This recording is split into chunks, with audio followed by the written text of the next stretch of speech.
আপনি কি জানেন বাংলাদেশে এখন এই মুহূর্তে একটা নির্বাচন চলতেছে? আমি জানি আপনি অবাক হইছেন, মাত্রই তো 7 জানুয়ারির একটা নির্বাচন গেল। এখন আবার কিসের নির্বাচন? জাতীয় নির্বাচন বা ন্যাশনাল ইলেকশন নিয়ে কম বেশি আমরা সবাই জানি, কিন্তু একটা খুবই গুরুত্বপূর্ণ নির্বাচন যেটা নিয়ে আমরা অনেকেই মাথা ঘামাই না, তার নাম লোকাল ইলেকশন বা স্থানীয় নির্বাচন। অথচ এই স্থানীয় নির্বাচনে যেই জনপ্রতিনিধিরা নির্বাচিত হয় তারা বাংলাদেশের কোটি কোটি মানুষের ভাগ্য নির্ধারণ করে থাকে। আমরা জানি বাংলাদেশে 64টা জেলা, 495টা উপজেলা এবং 4578টা ইউনিয়ন পরিষদ আছে। সাবন্যাশনাল লেভেলে আমাদের দেশে জেলা, উপজেলা এবং ইউনিয়ন পরিষদ এই 3টা লেভেলে নির্বাচন হয়। এইগুলাকেই বলা হইতেছে লোকাল ইলেকশন বা স্থানীয় নির্বাচন। এর মধ্যে উপজেলা নির্বাচনটা এখন চলমান অবস্থায় আছে। কিভাবে এই উপজেলা নির্বাচনটা পরিচালিত হয়, প্রার্থী নির্বাচনের সিস্টেমগুলো আসলে কি কি, আর কেন এই নির্বাচন পুরা বাংলাদেশের জন্য খুবই গুরুত্বপূর্ণ, এই পুরো ব্যাপারটি নিয়েই আমি আজকের ভিডিওতে আলোচনা করব। তো চলুন শুরু করা যাক। প্রত্যেকটা উপজেলার জন্য একজন চেয়ারপারসন আর 2জন ভাইস চেয়ারপারসন পদে নির্বাচিত হয়। এই 2জন ভাইস চেয়ারপারসনের মধ্যে একজনকে কিন্তু আবার মহিলা হইতে হবে, মানে ভাইস চেয়ারপারসনের একটা সিট মহিলাদের জন্য রিজার্ভ। জাতীয় নির্বাচনের মতো এইখানেও একজন ক্যান্ডিডেটকে অবশ্যই বাংলাদেশের নাগরিক হইতে হবে, কমপক্ষে 25 বছর বয়সী হইতে হবে, আর একজন ভোটার হিসেবে রেজিস্টার্ড থাকতে হবে। আর ভোটারদের ক্ষেত্রে একজন ভোটারকে অবশ্যই বাংলাদেশের নাগরিক হইতে হবে, কমপক্ষে 18 বছর বয়সী হইতে হবে, যেটা ক্যান্ডিডেট হইতে গেলে আপনার লাগতো 25 বছর, একটু আগেই বলছি। আর যে এলাকায় আপনি ভোট দিতে চান সেই এলাকার স্থানীয় বাসিন্দা আপনাকে হইতে হবে, নাইলে তো এক উপজেলার মানুষ আরেক উপজেলায় যা ভোট দিয়ে আসবে, এইটা তো কারেক্ট হইল না। এখন যে উপজেলা নির্বাচনটা হইতেছে না, এই নির্বাচনটা হইতেছে 5টা ফেজে। এদের মধ্যে প্রথম 4টা ফেজ হচ্ছে এই মে আর জুন মাসে। এই 4টা ফেজে টোটাল যে উপজেলা আছে আমার 495টা, তার মধ্যে 479টা উপজেলা নির্বাচন সম্পন্ন করা হবে। বাকি যে 16টা উপজেলা রইল, এই উপজেলাগুলোর নির্বাচন পঞ্চম ফেজে আলাদাভাবে হবে। এই যে 4টা ফেজের ইলেকশনের কথা বললাম, এর মধ্যে 4টা ডেটও কিন্তু আপনাদেরকে জানায় দেওয়া হয়েছে। 8ই মে, 21শে মে, 29শে মে এবং 5ই জুন। তার মানে বুঝতেছেন প্রথম 3টা ফেজ এগুলো তো ডান। 29 মে তো থার্ড ফেজ গেল। এইখানে 19টার মতন কেন্দ্রে ভোট গ্রহণ পোস্টপন করা হয়েছে কারণ ঝড় হয়েছে। এখন এইখানে সব মিলায়া মোটমাট রেজিস্টার্ড ভোটার আছে 12,17,75,450 জন, যার মধ্যে প্রায় 6,20,00,000 হচ্ছে পুরুষ এবং প্রায় 5,96,00,000 হচ্ছে মহিলা। 3,416 জন ক্যান্ডিডেট এখন পর্যন্ত নির্বাচনে দাঁড়ানোর জন্য কনফার্ম করছে। বাট এইটা আরো হেরফের হবে, আরো বাড়বে, কারণ পঞ্চম ফেজের নির্বাচনের তথ্য এখানে ইনক্লুডেড না। ইন্টারেস্টিং ব্যাপার হইতেছে থার্ড ফেজ যে গেল, এইখানে যারা ক্যান্ডিডেট হিসেবে নির্বাচনে দাঁড়াইছে তাদের মধ্যে প্রায় 67%ই হচ্ছে বিজনেসম্যান বা ব্যবসায়ী, তাদের হাতে একটা বড় অঙ্কের টাকা আছে। একইভাবে সেকেন্ড ফেজে যে কন্টেস্টেন্টরা ছিল তাদের মধ্যেও 70% হচ্ছেন ব্যবসায়ী। এখন আমি যদি প্রথম ফেজের ইলেকশনের কথা বলি, 139টা উপজেলার মধ্যে এই নির্বাচনটা হয়। 1630 জনের মতন ক্যান্ডিডেট এইখানে অংশগ্রহণ করে,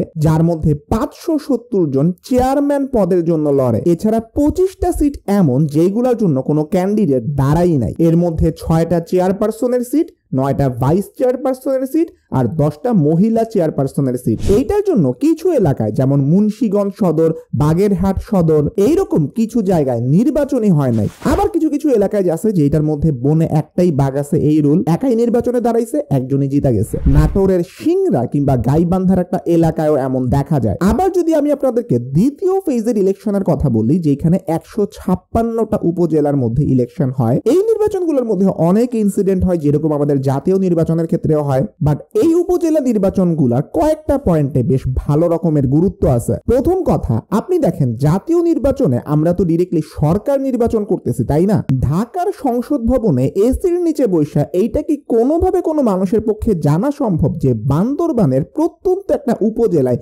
কি সমস্যা হইতেছে, ওইখানকার মানুষের কি চাহিদা আছে? এইটা তো বুঝতেছেন সম্ভব না। আবার ঢাকার গুলশান অঞ্চলের মানুষের যে সমস্যাটা বা চাহিদাটা থাকবে সেইটার সাথে চাঁপাইনবাবগঞ্জের কোনো একটা উপজেলার মানুষের সমস্যা বা চাহিদার কি কোনো মিল থাকবে? এইটাও কিন্তু সম্ভব না। এই জন্য দরকার ডিসেন্ট্রালাইজেশন বা বিকেন্দ্রীকরণ। শুধুমাত্র কেন্দ্রীয় সরকারের হাতে সব জিনিস কেন্দ্রীভূত না রাখা, সেটাকে বিভিন্ন জায়গায় লোকাল লেভেলে ছড়ায় দেয়। আর এর জন্যই এই ধরনের স্থানীয় নির্বাচন দরকার। সেকেন্ডলি, এই নির্বাচনগুলো কিন্তু হচ্ছে ডাইরেক্ট ইলেকশন, মানে জনগণ যেই ভোট দেয় সেই ভোটে যে বেশি ভোট পায় সেইটা হিসাব করে জয়ীকে সেইটা নির্বাচন করা হয়। আমাদের জাতীয় নির্বাচনের মতন ইনডিরেক্ট ইলেকশন কিন্তু এটা না। তো খুব ভালো রকমের ডেমোক্রেসির চর্চা আমরা লোকাল লেভেলের ইলেকশনে হয়তো দেখতে পাই। এছাড়াই উপজেলা নির্বাচনগুলো যারা করে তারা কিন্তু ওই এলাকারই লোক হয়, লোকাল প্রতিনিধি হয়। ওদের কাছে মানুষ সরাসরি যায় তাদের অভাব অভিযোগগুলা জানাইতে পারে। তৃতীয়ত,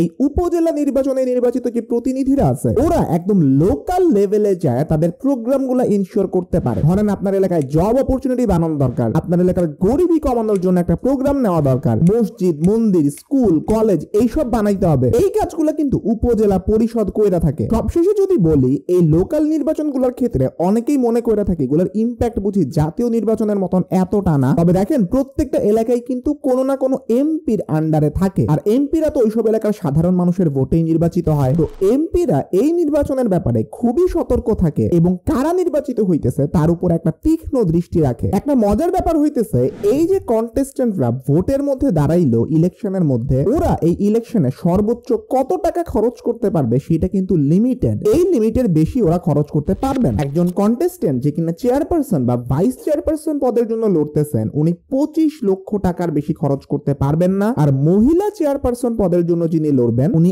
1 লক্ষ টাকার বেশি খরচ করতে পারবেন না। ওকে, এতক্ষণ ভালো ভালো কথা হইলো, এবার কিছু রিয়ালিটির কথা বলি এই উপজেলা নির্বাচন সম্পর্কে। আমি যদি একদম এই মে মাসে সমাপ্ত দ্বিতীয় ফেজের কথাই বলি, ভোটাররা ভোট দিতে যাইতেছেই না। এইখানে ভোটার টার্ন অ্যারাউন্ড ছিল মাত্র 30%, মানে যতজন রেজিস্টার্ড ভোটার ছিল তার মধ্যে টোটাল 3 ভাগের 1 ভাগেরও কম মানুষ ভোট দিতে গেছে। প্রথম ফেজে ভোটার টার্ন অ্যারাউন্ড ছিল মাত্র 36.1%, যেটা কিনা গত কয়েক দশকের মধ্যে সবচেয়ে কম। এই অবস্থায় আসলে নির্বাচনের রেজাল্টটা যেটা আসবে সেখানে জনগণের মতামত আসলে কতটা রিপ্রেজেন্টেড হইল সেইটা একটা বড় প্রশ্ন রাখে, কারণ অনেক বড় একটা অংশের মানুষ ভোটই দিতে যায় নাই। আর অনেক জায়গাতে নির্বাচনী সংঘর্ষ তো হইছেই। আসলে নির্বাচনে সংঘর্ষ হওয়াটা আমাদের কাছে এত কমন হয়ে গেছে, এইটা অনেকটা নরমালাইজড হয়ে গেছে অনেক মানুষের মধ্যে, যে হ্যাঁ নির্বাচন আসলে তো এগুলো হবে। যেখানে একটা খুবই উৎসব মুখর পরিবেশে নির্বাচন হওয়ার কথা, সেখানে নিয়মিতভাবে এই নির্বাচনগুলোতে এই নির্বাচনী সংঘর্ষের কথা শোনা যায়, যেটা কখনোই কাম্য না। আজকের ভিডিওটা মেইনলি ছিল উপজেলা নির্বাচনটাকে আপনাদের সামনে পুরোপুরিভাবে বুঝায় বলা, কারণ এইটা সম্পর্কে অনেকেই আপনারা হয়তো জানেন না বা জানতেন না। এখন এই উপজেলা নির্বাচনটা চলতেছে, তাই ভাবলাম এইটা নিয়ে একটা ভিডিও বানানো উচিত। জিওপলিটিক্যাল ভিডিও পরপর অনেকগুলো হয়ে গেছে, ওই জন্য দেশের ভিতরের একটা টপিকে ভিডিও বানানো দরকার বলে মনে করছিলাম, আর এই ভিডিওটা বানাইছি। আপনার যদি এই চ্যানেলের কন্টেন্টগুলো ভালো লাগে আপনি সাবস্ক্রাইব করে রাখতে পারেন এবং পাশে থাকা বেল আইকনটা প্রেস করতে কখনোই ভুলবেন না।